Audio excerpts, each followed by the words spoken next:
Hi, I'm Mary, a librarian and book reviewer with a focus on stories written for kids, tweens, and teens. Today I get to share with you this book called Stalactite and Stalagmite by Drew Beckmeyer.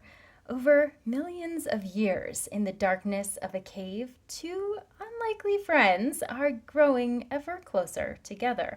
Stalactite is clinging to the top of the cave, and stalagmite is on the ground beneath. And as water drips from stalactite onto stalagmite, they both very slowly grow. And over time, they talk to one another, get to know one another, get to interact with lots of the other creatures that are milling about as time goes on, and they reflect on what they see around them.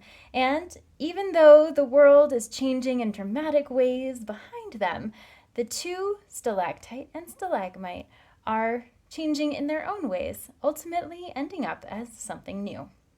This nonfiction picture book is a great way to introduce young readers to the idea of stalactites and stalagmites because they are personified in this book. So they are talking to one another, they have feelings and thoughts, there's often some humor embedded as well, and the other creatures that interact with them are also a little bit amusing too.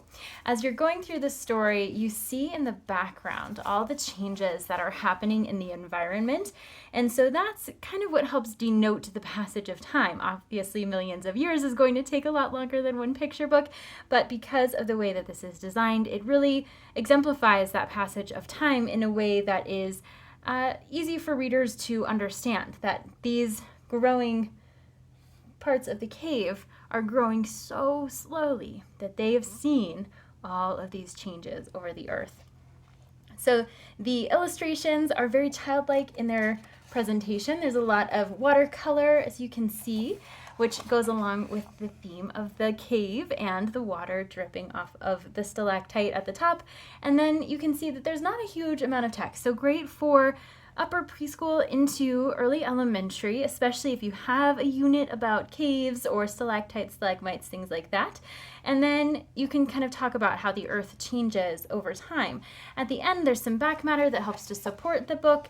And as readers are investigating this story, they might be inspired to go seek out caves of their own to see if they too can find stalactites and stalagmites. This book is printed on slightly oversized pages, so it's pretty hefty, good for reading aloud to young children because of the humor and the dialogue that's worked into the book, and also great just for fans of spelunking and caves and reading even in a home environment too. If this sounds like a great fit for you or for someone you know, I hope you look for it wherever you get your books.